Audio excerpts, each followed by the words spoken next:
We are facing an unprecedented state of emergency. The immigration system in this nation is broken. We're going to take a deep dive into how New York City's migrant crisis has completely spiraled out of control, with cost overruns, financial corruption, money laundering, gang violence, and we're going to look at how this crisis in New York City is impacting the overall 2024 presidential election. As of mid-August, there were more than 110,000 people sleeping in the city's shelter system each night. And that number doesn't include the thousands of unsheltered people who sleep on the streets. So walking through these doors every day, more than 400 people per day. Today, New York City has been left to pick up the pieces. Since last year, nearly 100,000 asylum seekers have arrived in our city asking for shelter. Over the weekend, the city reached a critical tipping point for their already jam-packed shelters. The 49,700 homeless New Yorkers in shelter now outnumbered by 50,000 asylum seekers. Right now, the city is taking care of close to 100,000 people in this system with no end in sight. Our new estimates have us spending nearly $5 billion on this crisis in the current fiscal year. Across public hospitals in New York City over the last year, nearly 30,000 visits by migrants and 300 new babies born to migrant moms. Staff here at Bellevue Hospital tell us they're eager to help, but the numbers are tough. This has been the hardest work that I've ever done, but it's been the most impactful work that I've ever done. Our clinics are full. And there are waiting lists, and people are turning people away or referring them to other places.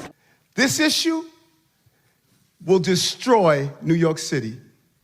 Destroy New York City.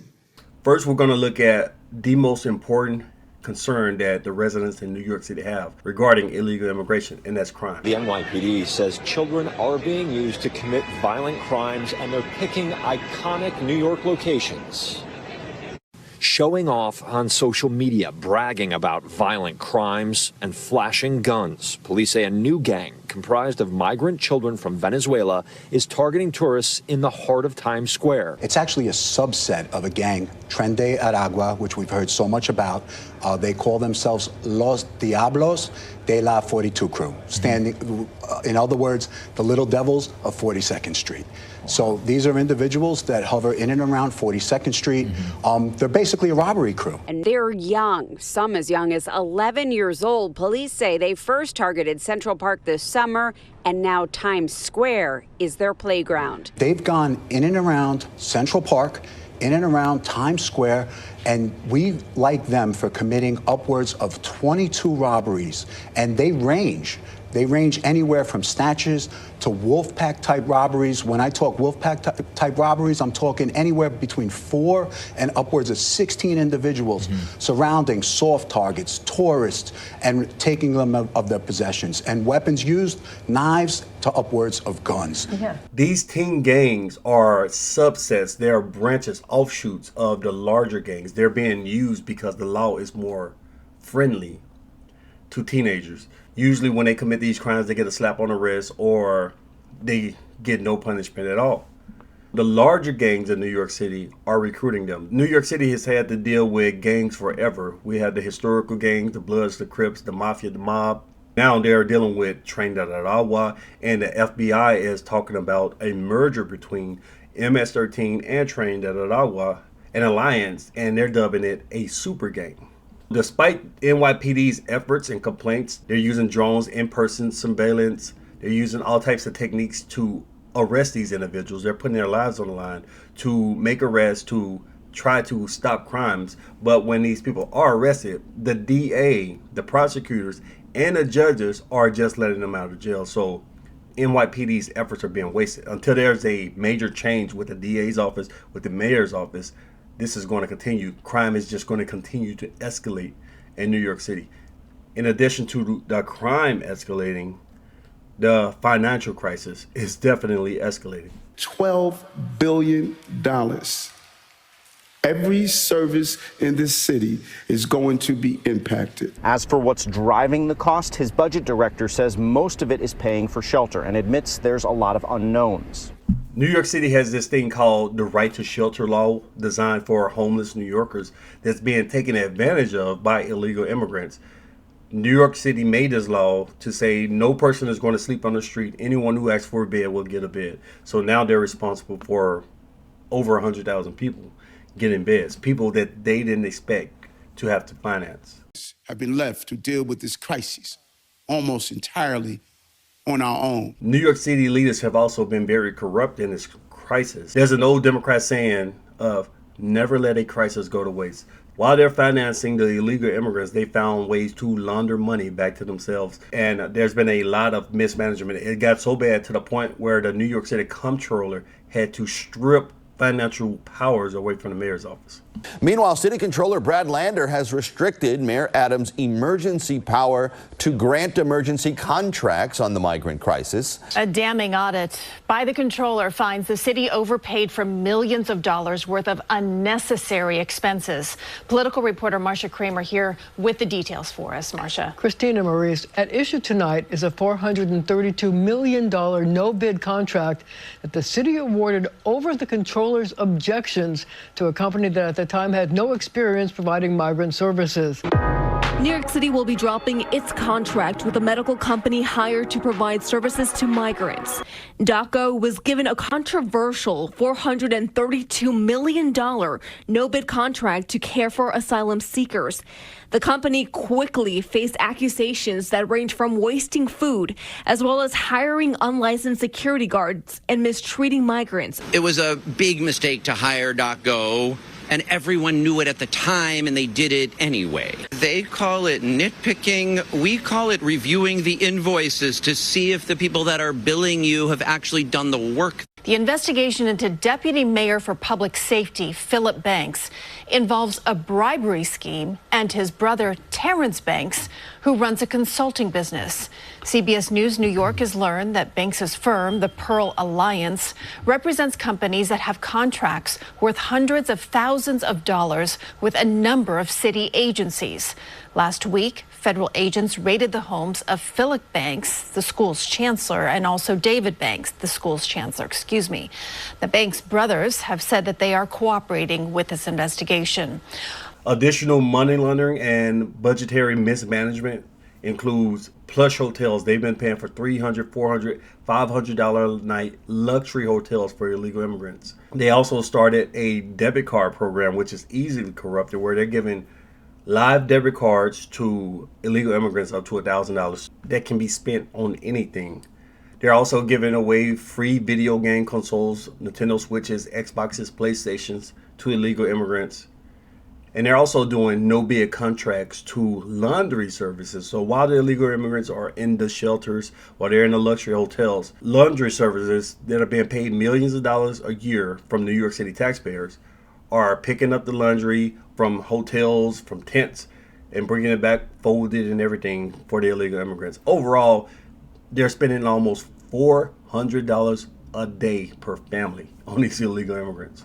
All of this spending, all of this crime, all of this corruption is having a major impact on how voters feel. 79% of Democrats, at least 79% of Republicans, at least 79% of independents, of all those groups, all say that the recent influx is a serious problem. I do think that the migrant issue is very much affecting how voters view the president. A lot of New Yorkers, particularly those in the Staten Island area, which is one of the more red regions of New York City, are very upset because they're seeing illegal immigrants get free stuff, free housing, free food, free school supplies, while they have to spend thousands and thousands of dollars a year for these same products and services. You're not welcome! The migrant crisis came to Staten Island today as dozens of recent immigrants were bused to a former Catholic school here for housing. Residents were furious. Go home!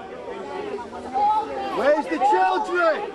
You're not welcome! We have an all-girls Catholic high school literally 50 feet from this facility. If your 16-year-old daughter attended this school, would you want a migrant shelter right across the street? Come down here and see this neighborhood and what's here and how the children are so close to it, we're not going to stand for it. I'm very sorry. We're not going to do it. I fought before for Hill, and I'll fight now for Hill. And I'm not moving from this spot till this is closed. That is it. So this is shifting the tide into New York City voter sentiment. New York is historically a Democrat state, and this is probably not going to be enough to completely shift New York over to Trump's favor in a presidential election, but it could impact the mayoral race and gubernatorial races that are coming up. By early afternoon, they appear to have won. And he ruled that there's an emergency temporary restraining order from anyone occupying this building. For now, Staten Island's won. And it's not our responsibility. You know, come on. No one's giving me free food. No one's giving me free housing. And what it is also doing is impacting the region. So neighboring states, New Jersey, nearby state, New Hampshire, they could be impacted. Polls are showing that New Jersey is very tight, and there's a slight possibility that it could go Republican. And a lot of it has to do with spillover of the migrant crisis from New York City across a bridge into New Jersey. And nearby New Hampshire, which is already a toss-up state, they're also feeling the brunt of this. They're close by. From a distance, everybody is watching what's going on with these sanctuary cities like New York City, how they're being impacted by crime, how they're dealing with financial crisis. And now every state in the union is a border state. And we have seen immigration rise as a concern nationally, mostly bubbling up from Republicans. And it really peaked after December when the migrant situation at the border hit record levels. But it's continued to be high. And so we continue to see Republicans particularly concerned about the issue, more so than even in 2016, when in that election, Donald Trump made immigration an issue. Originally, when Donald Trump talked about immigration back in 2015 and throughout his political career, a lot of people dismissed it because they weren't impacted. They didn't see the impacts. A lot of it was buried by the media. But now, since every state is a border state, this is the second largest issue after the economy for the 2024 presidential election. I think they support immigration. They think immigration has been a good thing for the country. They don't support illegal immigration. They want to see people come into the country through legal means. But once they get here, that's where you find more partisan split in terms of Republicans in favor of sending people back, Democrats and independents less so. Now the border is 25 times worse than it was in 2016. Now the border is not even believable what's happening. And I want to be known as your border president. I'm going to be known as your border president. We must also reform our broken immigration system